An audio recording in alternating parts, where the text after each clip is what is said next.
And welcome to this week's edition of Conversations. I'm Jeff DeForrest. Very happy to have you guys with us here on Bleacher Brothers. We've got kind of a mandate across the board here at Bleacher Brothers. We wanted to start zeroing in a little bit on the NCAA tournament because, to tell you the truth, we're fucking sick of seeing the cleaning lady win the office pool. I don't know about you, Professor, and I'm joined here by the professor.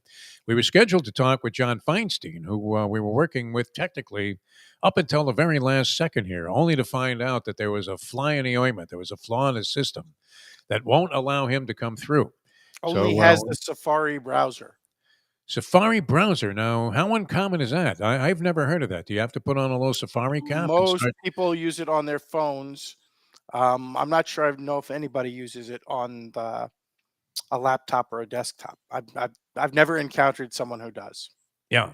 Well, we've never encountered somebody who couldn't sign in on this platform that we use, which is called Restream. But unfortunately, and I had a great question for John Feinstein. Maybe you can kind of fill in for Feinstein in the sense that We I'll both throw the dislike statue. Bobby Knight, or were disliked by Bobby Knight.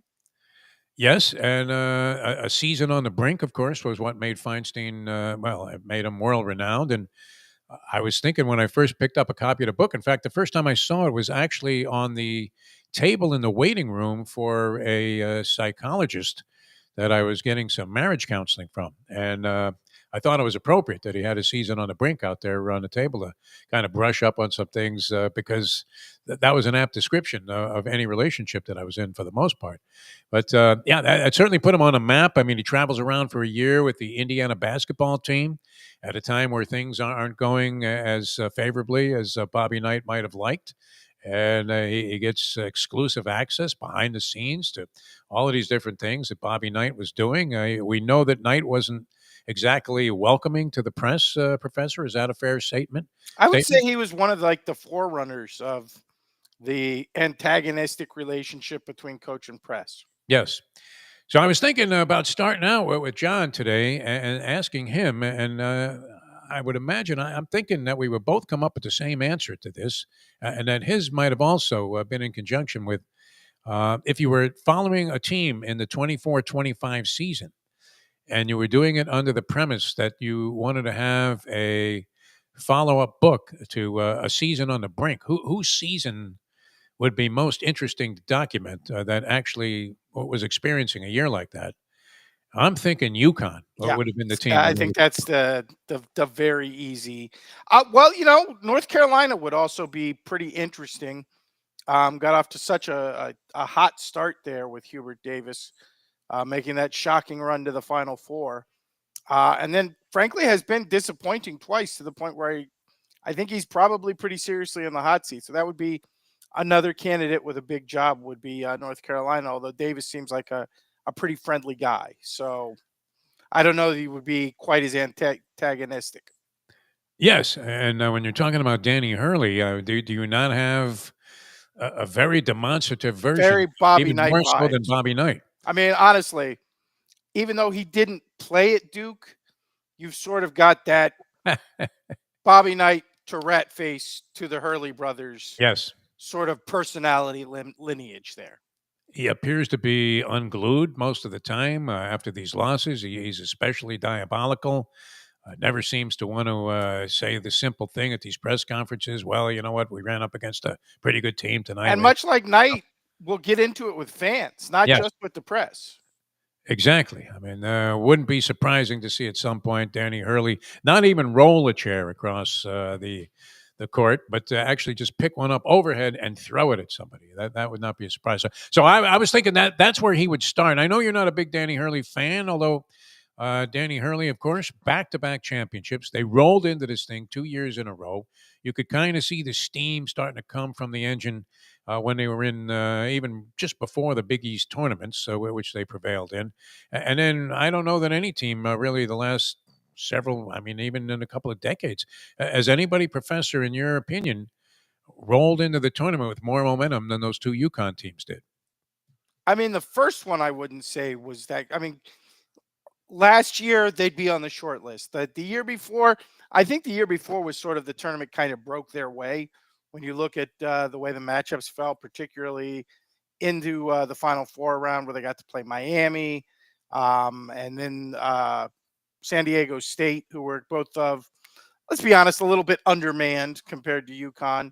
And then in the Miami game, I can't even remember the big kid's name, but the big power forward who was their star offensive player, but couldn't shoot threes to save his life, hit like three threes at the beginning of the game.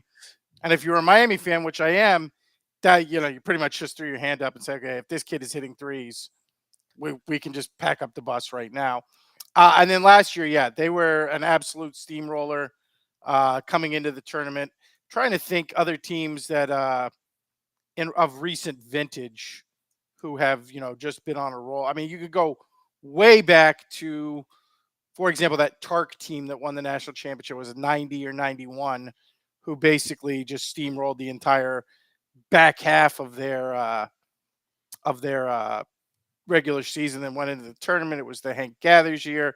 They beat Loyola Marymount by something like 40, and all the way through, even through the title game where they beat Duke the first time around and absolutely clobbered them. I'm trying to think who else of recent vintage came in really, really hot. I mean, if you could make the argument about Baylor, that Baylor had just been, because Baylor and Gonzaga went that whole season as 1-2, and just Gonzaga wouldn't lose a game to let Baylor get into that number one spot. But again, got into the title game and absolutely destroyed Gonzaga after really running the gauntlet and beating the tar out of a lot of good teams, including really the first Kelvin Sampson Houston team that broke out. So I could say 2021 Baylor was probably on that kind of roll. Uh, the second Villanova team with Jay Wright was on a pretty major roll throughout the course of the season, although he was not necessarily the conference tournament guy. He didn't really necessarily go balls to the wall to win conference tournaments. And then, of course, and this almost 20 years ago, Jesus, we're getting old. That first Florida team with Billy Donovan Yeah, I was going to got say on the Gators. such a rush at the end of the year through the SEC tournament right into the NCAA tournament, where I think it was really the only time they got pushed in that tournament was another Jay Wright Villanova team with would probably been Randy Foy and Alan Ray and those guys. So they'd certainly be on the short list for that category. We know there's no romance in picking chalk. In fact, if you're going to give me the favorites, usually any degenerate with even the slightest degree of self-respect is going to look at you like you're an asshole and walk the other way. Yet that being said, and this has stuck with me, I've been talking about it on our morning show here on Bleacher Brothers, also with Luby. And of course, we're happy that the professor was here today because unfortunately we weren't able to connect with John Feinstein, which was a last minute thing. And I had a couple of pointed questions for Feinstein that we wanted to get his characterization on, his deductions on. And I'll run a couple of them by you.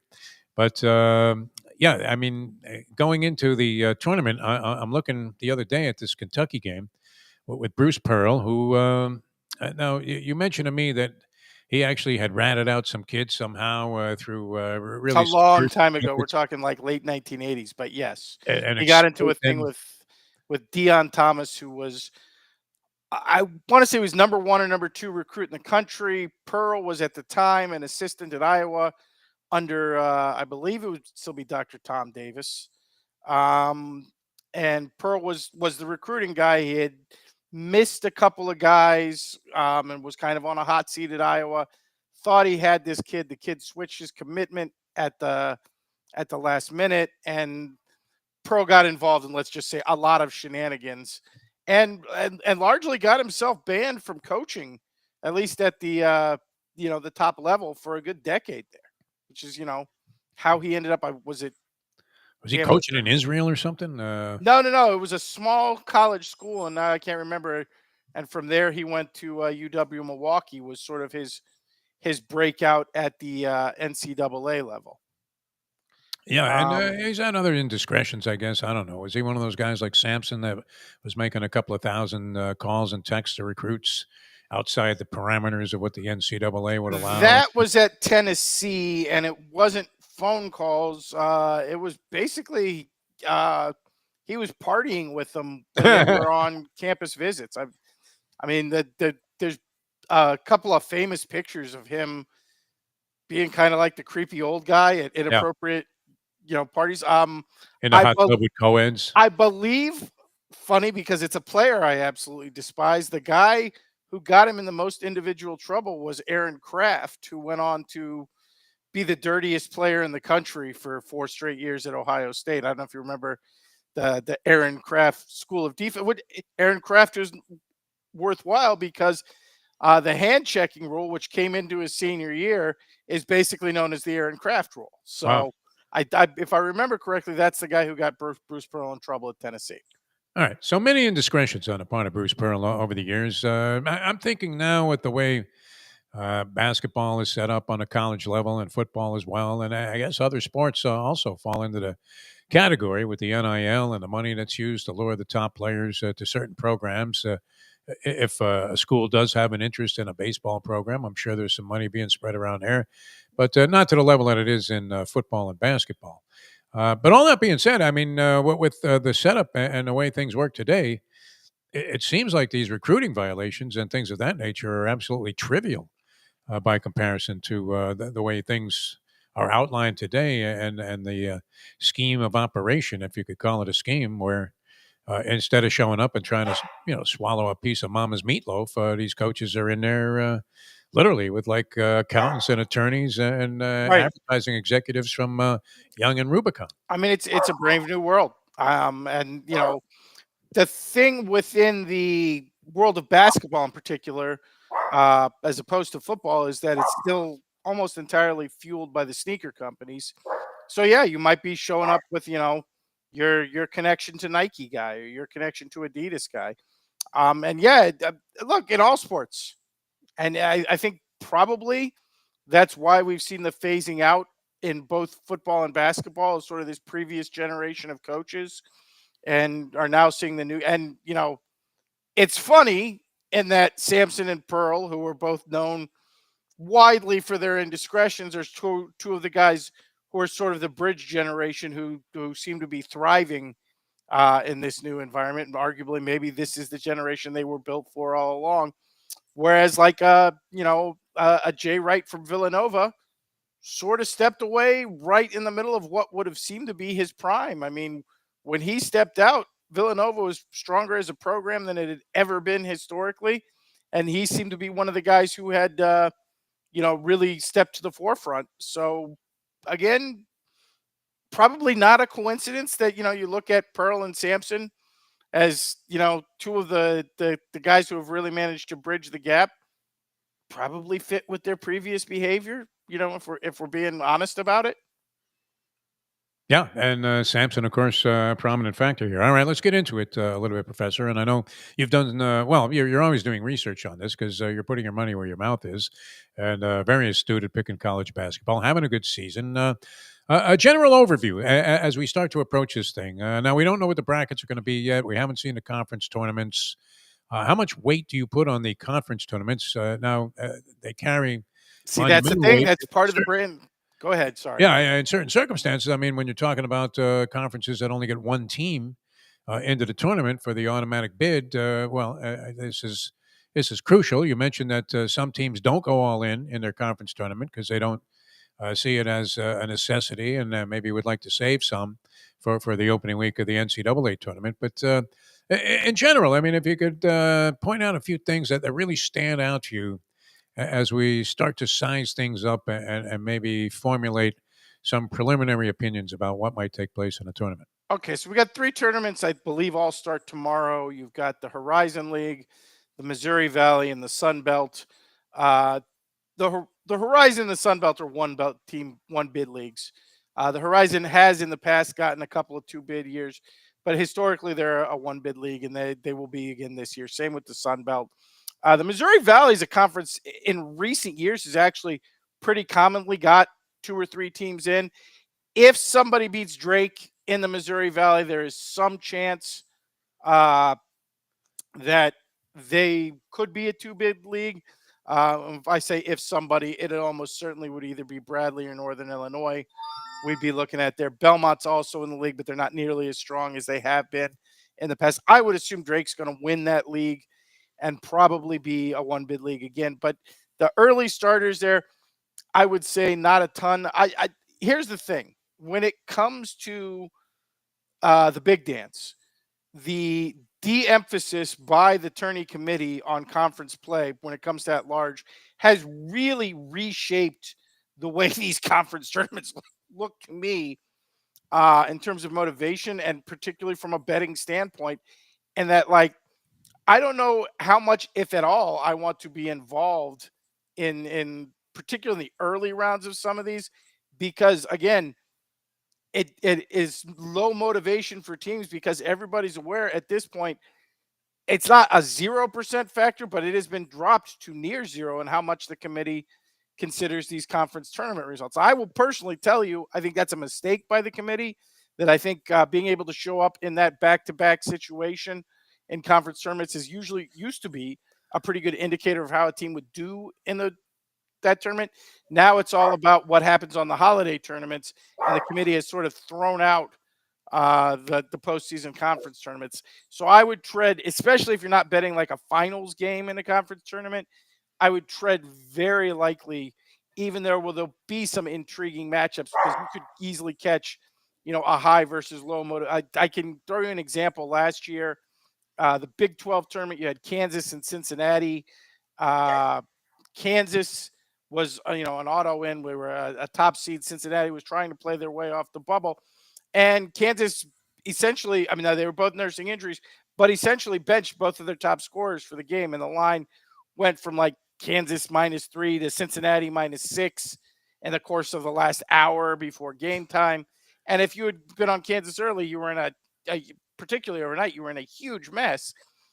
So again, particularly in the early rounds, I would be tread very cautiously in the conference tournaments and save your ammo for when you know everybody's going to play balls to the wall in every matchup, because you will probably see some situations. Again, even though they're intriguing matchups, you will probably see some situations where a team's like, I've got a I've got an at large in my pocket already. I don't need to wear my team out for next week. What level of faith do you have and hold in the selection committee? Pretty high. Yeah. Okay. I mean, for basketball, pretty. Yeah. I know selection committee in football has got half the country, the Big Ten and SEC, half of the country really angry at it right now, to the point where supposedly those two leagues are holding meetings about doing a super league behind closed doors. But I think the basketball selection committee has proved over the years that in general it does a pretty good job. I mean, there's always that one team. Used to be my most fun day of the year was Selection Sunday, because you knew at the end of it, Seth Greenberg was going to be on ESPN screaming his head off because Virginia Tech got Yeah. locked out again, which, again, for me was like an annual ritual, waiting for Seth Greenberg to maybe have a heart attack or stroke out during the middle of his annual rant.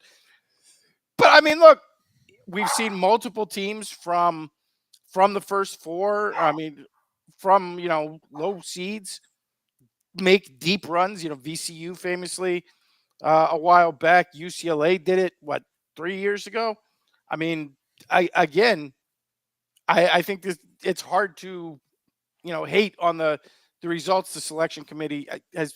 Does that mean every year? Like, no. I mean, you get some BS, particularly involving where teams get sent and what they're. I mean, we talked about it. We did a show one time about generational bets, and the year that was Coach K's last year, Ratface's last year at Duke. Like, they not only sent them to a location that was like 30 minutes from campus, they gave them the easiest bracket possible, Yeah. and you knew, like, Coach K was going to get to pick the refs for the game too. So when you get something like that, yeah, it gets aggravating. But that's more about top seeds and storylines than it is about who gets in and who gets left out. I think the committee does a pretty good job overall on that.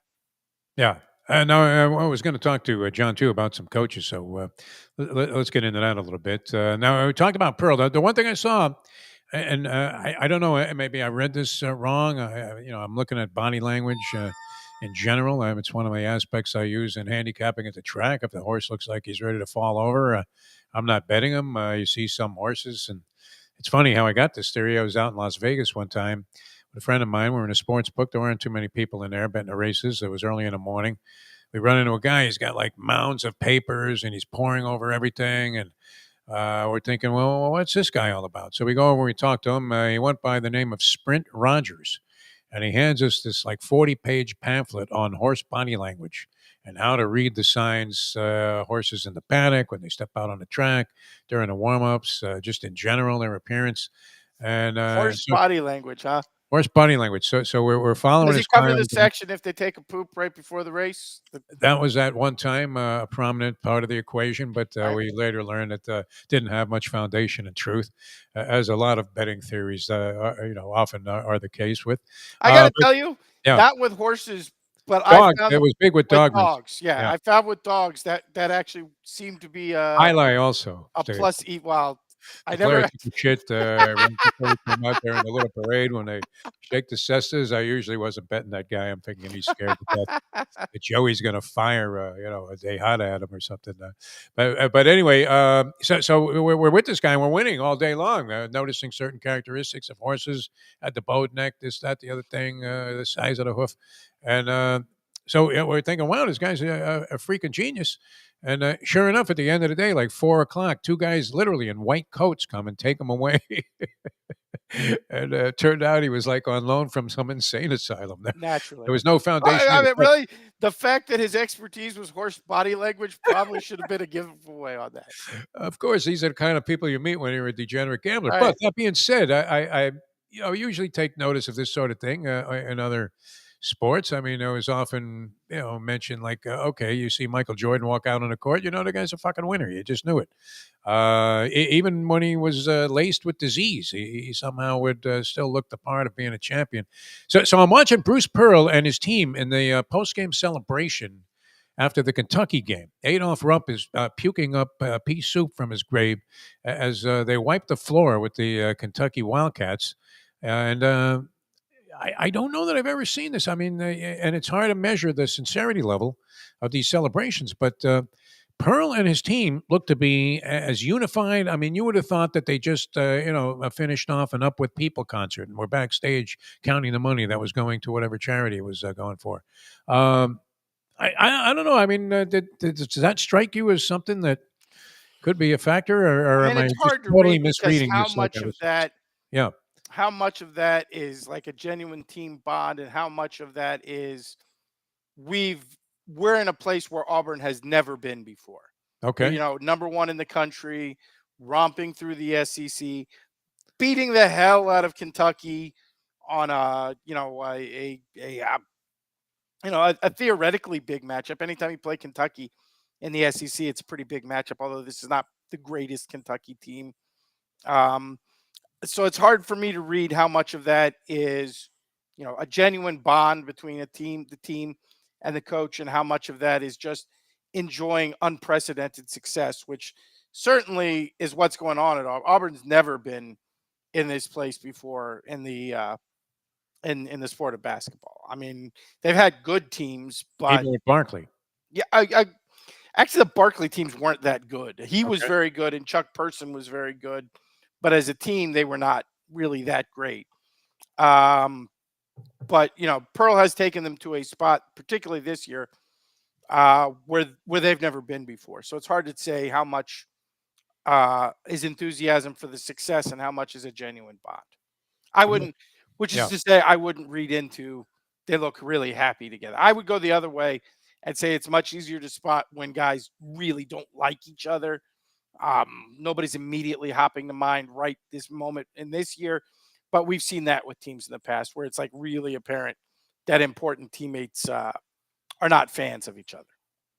As I always say, it's not sexy to pick the chalk, and you mentioned plus 325, which is prohibitive. It's kind of like taking Scotty Scheffler in a golf tournament. And all right, There's yeah, a really good analogy did he there. did he win 9 tournaments last year? Yes, he did. Did he lose a bunch? Of course. And that's where you were missing out. Now, so no romance in picking the chalk here, and I can hear the people as soon as you even mention, hey, you know what, this Auburn team, they look pretty tight together. We're definitely on the same page as their coach, who is very much engaged during the course of the games. They're up 30, he's still coaching his eyeballs out. I mean, maybe to a fault. It's not like he's going to sit back and light up a victory cigar like Red Auerbach. He's right there on the floor and involved in virtually every aspect of things, but. Can we overlook the obvious here? I mean, as you said, best resume during the course of the season. Every heavyweight has a chance to get knocked out in the tournament. We see it many, many times where heavily favored teams. I'm curious to see which of the heavyweights that are involved in this tournament, at least in terms of the rankings, are most suspect in your opinion. But I mean, are we ignoring the obvious here? Is plus 325 actually a legitimate price on that team? I mean, for this year, I would say it is a legitimate price. To me, they've got the best resume. They're in the toughest conference, and they have basically rolled through. They've got two losses. One is to Florida. That a little more concerning because it was on their home floor, uh, but it was 90-81 on a night where Florida shot the lights out. And the other one that is a little more concerning was the early loss to Duke. But again, it was in December. It was basically a full season ago. So are you looking at what happened 3 months ago? Or are you looking at what happened throughout the balance of the season? If you're looking at the balance of the season, I would say yes, Auburn should be the favorite. They've played, the SEC has been a pretty brutal run. I mean, there's a lot of high quality teams in that league, not necessarily from a betting standpoint, but from a just on the floor standpoint, night to night. And they've handled it brilliantly. So, yeah, I think they're a legitimate favorite. Now, the problem with that is we're going to use that Scotty Scheffler comp. Yeah, It would be like betting on Scotty Scheffler at a major before he ever won a major. Yeah, you can win, Doral a bunch of times in the sure. TPC and this and all. But if you haven't won at a major, it's a different ball game. And you look at Auburn, and again, it's why I personally would not take them at plus 23-25. Even though if you ask me today, I think they have the single best chance to win. But last year, a very good team got bounced in the first round. 2 previous years that bounced in the second round. So while they did have a Final Four run back in 2018, 2019, the current makeup of this team hasn't had any NCAA tournament success at all. And point in fact, had a pretty major failure last year when they went down in the first round. So at plus 325, even though I do think they are a legitimate favorite, it's not something I would be particularly inclined to get involved. I mean, I'm trying to remember what you got on UConn, and it was way north of that last year. I think they were 8.5 to 1, something like that. I think by the time 7? Turn Max were on, it was like 6 or 7, Yeah, but it was somewhere but in the neighborhood. still, way north of plus Yeah, 325. And as you said, rolled in with as much momentum as anybody's had in a long time. Auburn is certainly rolling in with a ton of momentum, but you combine the lack of tournament success with that, and plus it's a short 325. price. Yeah. Yeah, it's not worth it to me, honestly. You're saying I should just get out my milk of magnesia and start gargling if I'm, and it's no, there's no romance, there's no sexiness or appeal in playing a chalk. So let's look at some other things here. I was going to run this by John Feinstein on the show today, and we didn't get a chance to do it, unfortunately. But we're big Rick Pitino fans. I don't know what your feeling is about Pitino overall.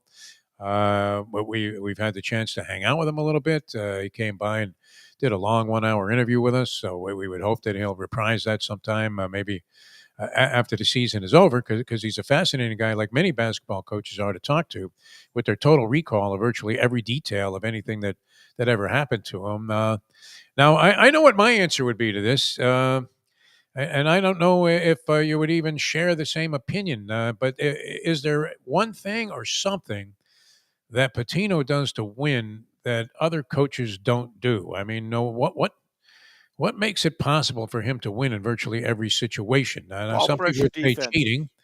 Uh, Well, okay. yeah, but I'm going to bypass that because we're not looking for the usual sarcasm here.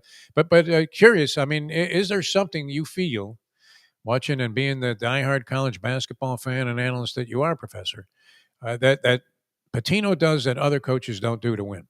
Again, we're not hookers, is what we're No, we're leaving okay. out all of the So we're illicit dropping the Louisville years. No, I'm kidding. stuff. Yeah, it's ball pressure defense. He is as Okay. good at recruiting and coaching guys to pressure the ball along the perimeter as anybody ever has been. And that's the secret sauce in Rick Pitino's success. Even going back to Providence, people forget because it was Billy Donovan and it wasn't the greatest collection of athletes in the world, how good that team was. And that was when they ran the straight press. Same thing with Kentucky. You know, yes, they had some players. Jamal Mashburn was obviously an offensive monster at the college level and pretty close to a monster for a number of years there at the professional level. But you get into the later teams when Pitino started winning big, there weren't a ton of like NBA superstar dudes on those teams. There were a lot of dudes who played in the NBA for a while, but not a lot of all stars. But what Pitino has always been done and is doing with this St. John's team is they pressure the ball on basketball. They create turnovers. They force you into bad shots. Yeah, again, they break you down defensively, and I don't think honestly Pitino as a coach gets enough credit for it.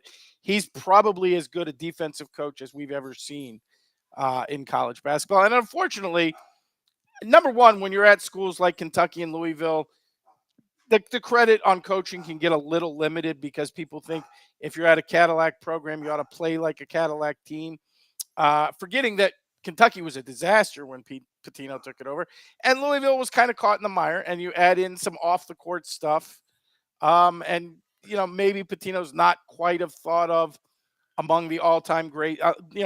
If you're doing a Mount Rushmore, not a lot of people are going to have Pitino on there. But if you just look at his teams, he'd be in the argument. So again, where have they been? Always defense, particularly ball pressure along the perimeter. His teams do it and always have done it as well as anybody. You swept up my answer here, which is and being Jewish, I can say this. Honestly, the funny thing is the other name when you ask me about ball Yeah, pressure defense that I would say is Tark, who had, yeah, yeah. let's say, some similar off the court issues. Well, I mean, yeah, very much so. Very bizarre. The Lloyd Daniels recruitment would be Right. right there, epitomizing where he was coming from philosophically, as Daniels was seen on a bus reading a magazine upside down, and somehow managed to pass the rather loose standards for academic acceptance into UNLV. Um, yeah, I mean, look, the Jews hate the press. We hate the full court pressure. I was not a Everybody, if great it's run well, ball everybody handler. I hates the mean, press. I didn't really like bringing the ball up the court in full court games as much as I like just running to the corner and firing off a shot. But the pressure, full court pressure, definitely sets them apart, and you're wondering why more people don't do it. And now you've expanded on that, Professor, talking about how he's pressuring these 3-point shots on the perimeter and doing it with more intensity than other teams seem to do. So maybe that is the characteristic that seems to set him apart. Besides the fact that he's a very cool guy. All right, and one more coach to talk about. Then we want to get into a bunch of other stuff because I know you have some research on this whole thing that'll help the people. A little guideline to getting into bracketology and trying, like we say, to literally wipe the floor with the cleaning lady for a change, as opposed to being embarrassed. Always the worst, right? They always figure the people in the sports department are going to do real well, and then you end up hitting like 11 games out Oh of the yeah, yeah. 32 in the first round, and you're like, You probably have the classic mistake, which is picking too many upsets in the first couple rounds. I yeah, mean, that's usually what happens when you know too much. You're like, oh, this team's live, and this team's live, and all of a sudden yeah. you've picked like 16 upsets in the first round.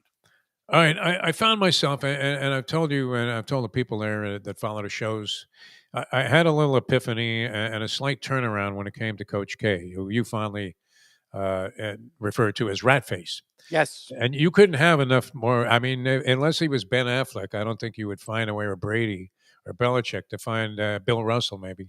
So More it's a long disparaging list things you're to giving out. say. Yeah, it seems like there's a common thread there, doesn't it? They're all from New England. But yeah, I mean, when you're looking at Krzyzewski, he turned me around during an interview. When we were talking with the lovely and talented Leslie Visser. She got him to come on a show after they won an Olympic gold medal, and he was almost Riley-esque in how compelling and the depth of his conversation about the game of basketball and its meaning and how it meant much more than any individual or even teams. And he had me. I was ready to start crying. It was a great conversation, and it made me think. Well, maybe this guy's got something going, and that's the reason he's had a lot of this success. Never mind, all the favors that were done for him, and the very favorable outcomes that he got from officials, and as you said, selection committees and placements and things like that. But John Shire comes in. It reminds me when I was in Los Angeles, one of my first interviews I ever did. I wasn't even working anywhere yet. I was just trying to get some writing samples together. So I requested an interview with Gene Bartow, who had just taken over for the Wizard in Westwood at UCLA. And I'm asking him, this was kind of before the season got started, things about following in the footsteps of a legend. And I don't even know that he could have anticipated how bizarre it was going to be. I think he went like 25-4, Professor, that first year. And they literally wanted to bury him in the La Brea tar Yep. pit. So now Shire comes in under more favorable circumstances because when Bartow was introduced to replace John Wooden, you thought, who the fuck is Gene Bartow? And you didn't have the opportunity to look it up. I mean, it would take like 2 days to figure out who this guy was. Shire, obviously well known to the Duke fan base and alumni and people in the positions to make these decisions, comes off as a much more likable guy. I mean, it seems hard to dislike him. I don't know if you find that to be the case. Have you eased off, or is it so deeply embedded in you that it's beyond subliminal now? Have you eased off despising the Duke Blue Devils? Now you may root against them, but the Shire's presence there make it a little more comfortable that if they happen to go on and win the thing, you're not necessarily going to think about taking a Oh, long sure. walk off in your short He's beard. nowhere near as dislikable as Krzyzewski was. And I should mention, I wish Feinstein could have connected because he did a book on the Dean Smith, Krzyzewski, Jim Valvano rivalry there, and I was Yes. very curious to hear his thought because again, one of the things some people, I'm not saying all the people, uh, didn't like about Krzyzewski is they thought he was very fake with Jim Valvano after Jim Valvano got cancer because they were absolutely hated each other and it got political and everything else. Where Krzyzewski kept trying to get Valvano in trouble the whole time they were coaching against each other, and then Valvano got very ill and Krzyzewski became his best friend. And to a lot of people, that came off as very false. So I would have really loved to hear Feinstein, who did a whole book about it, and his thoughts on that. Shire, yeah, he's a different cat. I think kind of fell in a fortunate position because there were a whole bunch of former K players who were supposed to have that job over the years that for various reasons, the luster came off the diamond there. I mean, Johnny Dawkins, um, uh, uh, oh hell, the point guard who's at Harvard now, Tommy Amateur. Amaker, Wojciechowski at one point was, Chris Collins at Northwestern was a fast riser, and all these guys sort of seemed to stall on their rise to the point where they weren't sort of the automatic successor at Duke. And Shire walked off the Duke bench, and let's be honest, while the results have not been incredible yet, the recruiting results through a few years have been absolutely phenomenal.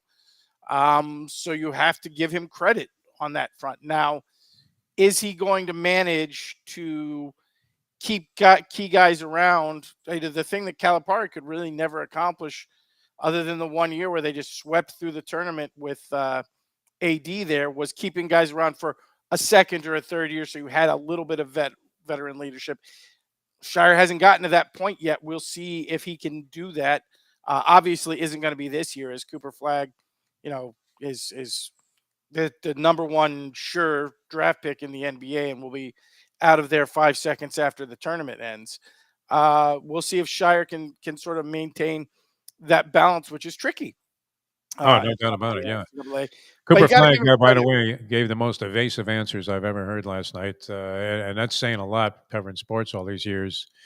When questioned about whether he had just played his last game in Cameron Indoor, And he literally pulled a Mark McGuire. I'm not here to talk about the past type of thing in front of all of these overstuffed people on the Senate committee that was questioning whether or not anybody knew there was juice being used in a game of baseball. All right, yeah, you did a bunch of research. I don't want to, go past the hour marker here Oh, without it's getting okay. We somebody's can name.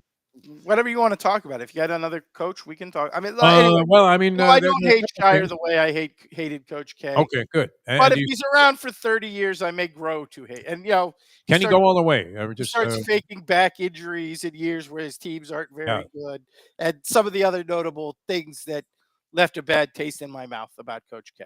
Does Shire take Duke all the way? Can he do it? This year, Yes. I very seriously doubt it. Doubt it. Okay.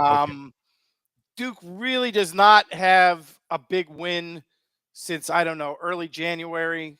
Um, the competition level in the ACC has not been particularly strong this year. Um, you look at the last month; they kind of got handled by Clemson a couple of weeks ago. Um, yeah, they went in and they beat Illinois. Illinois is a solid squad, but that's as good of a win as they've had, uh, since the holiday tournament season. So you combine that, you combine how young they are, and Flag honestly does not look like the guy naturally who's going to go out and do a Glenn Rice run through the tournament where he's just going to drop 35 a night every night. He's more of a facilitator and an all-around player than he is a dominant offensive force. So my answer would be no. And given the price, hell no, because they are also very Same short. as Auburn, I believe. I saw Auburn and Little Duke higher, but both we at can plus get into that in a 350. minute. All right. Now, you had this research and graphics and everything. The professor originally was going to do about 20, 25 minutes with us today on this college basketball, setting the stage for our massive coverage we're going to be having here on Bleacher Brothers about the NCAA tournament. As we, again, it's all about beating the cleaning lady. But yeah, and because we couldn't connect with Feinstein, I've been fascinating so far, but I didn't want to ignore this because it looked like you would put some major effort into this thing. I wouldn't say major, but we did It produce a sounded good report. anyway. We do this roughly this time of year every year. All right. It's a good day to talk about it, and we pulled up a board of the Ken Palm ranking qualifiers. For those of you who don't know, Ken Pomeroy, you can find his site at kenpom.com, has basically done the best numbers in analyzing college basketball over the last, I don't know, 15 or 20 years. I can't even remember when I discovered him. It was probably about 20 years ago. Um, People who like to play swear by him. I am one of them. I have been going on his rank, and he's particularly good with the NCAA tournament. Okay. The two most important numbers, if you look at Ken Pomeroy's ranking, are adjusted offense and adjusted defense. 96% of I believe it's the last 26 winners have been teams that were inside of the top 21st, top 21 in adjusted offense and inside of uh, 31st in adjusted defense. If I could be wrong here, I believe it was not Shabazz Napier, the Kemba Walker UConn team is the only one who has won it in that time period without meeting both of those metrics. Wow. Okay. That's a So big stat. we I broke know them down. adjusted offense and defense meaning what? Adjusted offensive defense is basically how you play offensive defense efficiently to take out factors like pace. So if you go back to Virginia, which is a really easy example under Tony Bennett, thought of them as a poor offensive team rather, and a great defensive team. They weren't a poor offensive team. They were actually super efficient, but they like to play very slow. They Yes. tended to drain the shot clock. So if you looked at them, I think the year they won the championship, they were something like ninth in adjusted offense if you factored it for pace and just made an efficiency Even though they were issue. putting up 52 Even points. though they won a lot of games where they scored like 58 points. Yes. Right. We used to say about Virginia, if they beat you by 8, that's like another team beating you by 28. Um, Well, and they also extended teams to the shot clock because Correct. of the defense. So adjusted offense and adjusted defense is basically factoring out tempo. Again, all 96% of champions. Again, you could check me, but I believe it's the Kemba Walker UConn team who didn't fall into this. Is finished top 21 in adjusted offense, finished top 31 in adjusted defense. Both meaning you have to go both ends of the floor. So we All thought right. we'd look at some of the teams who qualify this season, and we'll start with some who don't, which Defo is going to be very unhappy with because the number one is St. John's. The Ken Wow. Palm numbers say St. John's will not make a serious run at it. They're currently number 6 in the AP rankings, but they're only 72nd in the nation in adjusted offense. That would be an indicator that if they catch the wrong night against a team that's shooting hot, St. John's is in trouble because they do not have the firepower to keep up with it. Okay. Next, Missouri, and I would say this is common to a lot of the SEC teams. Currently 15th ranked, but only 57th in adjusted defense. The Tigers very good offensively, but do not play great defense. Memphis is an interesting one. They're 16th. They've got a great record. They may even end up with like a 4 or 5 seed.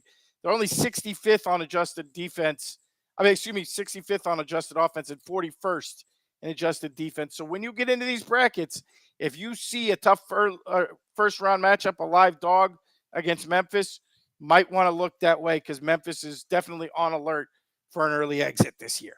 All right. Another big name, Kentucky, 65th in adjusted defense, just not good enough on the defensive end. UConn, who everybody's going to want to pick because of the last 2 years, are 109th in the country in adjusted defense. They are not a good defensive team this year, which kind of makes sense with the loss of Klingon, who was really the key to their defense last year as a rim protector.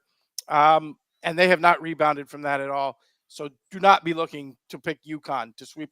And Kansas, honestly, it's already shown up on the court this year. The Jayhawks, despite being ranked number 1 preseason, have not been a good offensive team at any point in this season. Really, outside of the big guy, are kind of incompetent offensively. You see that reflected 60th in the country of adjusted offense. So big name teams that you might want to stay away from. Here are some of the names. Yeah, not happy with that St. John's one, as you said. I only have a couple of minutes left, so let's blow through some of the Okay. teams that are favorable here. Here are teams that are not currently in the rankings, but are very close. Alabama, 3rd in offense, 37th in defense, just missed the defensive ranking at only plus 1,100, probably not a very good value. Tennessee, 27th, just missed the cut on offense, 1st in defense, current odds, 1,400. Factor in Rick Barnes' lack of success in the tournament, and I would definitely not be looking to bet the Vols. Michigan State's interesting team to me because they're so Tom Izzo like, but says their offense is not quite good enough this year. Plus 2,500. Maryland, a team that could very easily slip back in with a couple of big games at the end of the year, but currently 28th offensively, 12th defensively. 50-1 though is intriguing. One that is interesting to me, Gonzaga with a big showing in the WCC could get inside these rankings at 60-1. Illinois, I don't want any part of 80-1. Louisville's been an interesting story. I tend to agree, against top level competition hasn't been there. I would be taking them off there. I think they're capable of maybe at the 8s if things fell right, but not winning it all. All right. Gonzaga, by the way, many people have Gonzaga as a major contender as a sleeper team in the tournament. The numbers would Thinking seem to reflect that they are the right sleeper's going to wake outside. up. Yeah. They are right outside, but they've been really inconsistent this year. All right. Let's buzz Next through. group are teams that fall into line with the Ken Pomeroy rankings, Yeah. but are not the favorites. Oh, wow. Some shots that do meet the Ken Pomeroy metrics. Start with Iowa State, one I actually don't like. They were much higher early in the season. Currently 21st on offense, 9th on defense, but they have not had a last good month of the year. They did rebound the other night by clobbering Arizona, and they got a very tough BYU team tonight. So maybe they could catch my eye, but we'll see. Arizona is another elimination for me. 18th in both offense and defense, but have not played anything like this level of team throughout the course of the year. I would throw the Wildcats out personally, but the numbers say they're a live dog at plus 3,500. I think, and Jersey Kyle will probably love this, I think Texas Tech is probably the livest sleeper in the entire country. You look at them, they don't really have a bad loss. One to TCU, but it was at TCU where they can be very historically tough. 9th offensively in adjusted offense, 29th defensively, plus 3,500. I think Texas Tech is absolutely worth a shot to win it all. Wow. Wisconsin, 11th offensively, 31st defensively at times. As you can see, they just get in the metric. 40-1. marginal. I think there are better shots, but I think there are worse shots too. And Clemson currently at 60-1, a team I really like, particularly the way they played in the tournament last year and the way they handled Duke the other night. I think Clemson, although if you watch them, they're not the most physically impressive team. They don't look like they have a bunch of NBA dudes. But as you can see, 17th in adjusted offense, 24th in adjusted defense, definitely worth a shot at 60-1, in my opinion. Inside a number. Now, is this going to And be the Picasso unveiling? The this teams is that our are last one. This is the big chalk. pluses?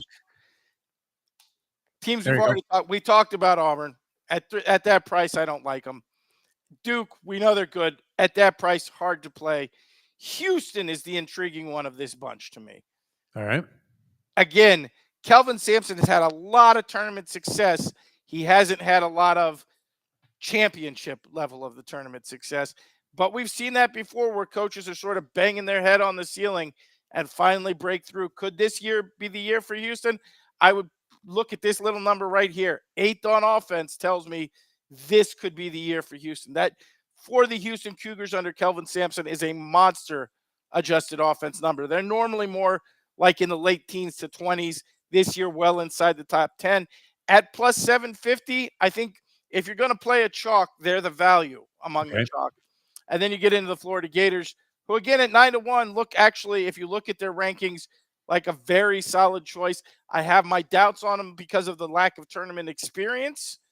But at 9-1, I think, and God, I can't believe I'm saying this of all people. I think the Florida Gators are playable. So right at this moment, if you were looking strongly, I would look at 4 futures. I would look at Houston.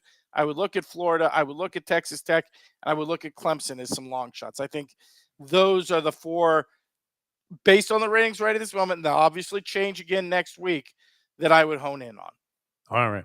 And that's Beautiful our stuff, Professor. It Ken couldn't have been Pomeroy any right. better. Yeah, I mean, and we apologize for not being able to bring you the thoughts of John Feinstein, but we didn't mind filling in the blanks for you as if Yeah, he sorry was here. about that. No, that was okay. I was looking forward to hearing him too. Yeah, it would have been absolutely fantastic. But the professor, dynamite job as always, and we'll talk to you building up to the tournament. They have the conference tournaments next week, of course. You say some getting underway. What as soon as this weekend? Tomorrow. No, Tomorrow. tomorrow. Okay, so Quarterfinals in the Missouri Valley, the Horizon, and the Big South all start tomorrow. does Actually, my I think the Horizon might even start tonight. I'm not sure. does my automatic upset pick for the first round, even if they're in the play-in, win their tournament? Belmont? Big Daddy Lipscomb. Lipscomb is Oh, my I new. thought Belmont was your Well, pick. I always put the teams that are named after racetracks. So Monmouth and Belmont actually are very prominent in my equation. I But honestly have no idea where Lipscomb is, right? And Belmont's probably not going to win the Missouri Valley. So Lipscomb is in the Atlantic 10. they're in They're the A10? 23-9 with North Alabama. Possible. Yeah, I think they're in a dead heat there. Big Daddy, always a factor, always at least in my mind. All right, Professor, great job. Thank you so much for being with us here on the show. That's conversations for this week, but we're just getting into it. We're just scratching the surface here. Chris Visser on a warpath to get as much college basketball out there as we can. So Nice. we're going to go with the big guy and roll with the punches, and it's always fun anyway because a very entertaining season. And I don't know. I mean, would you put this up there? You're a giant overall sports fan. It's easy to say when it's happening. Is it the most festive of sporting events that you could Boy, you possibly? know what? It's funny because that's been a big thing on Twitter this week is Yeah, what is the best day in sports? right. And there's been a lot of different answers.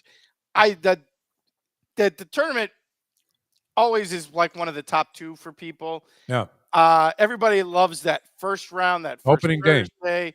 I will tell you, for me personally, it's actually the first Saturday because the first round, there's usually an upset or 2, and everybody loves, when Duke loses to Big Bucknell or Right. whatever your hated school going down.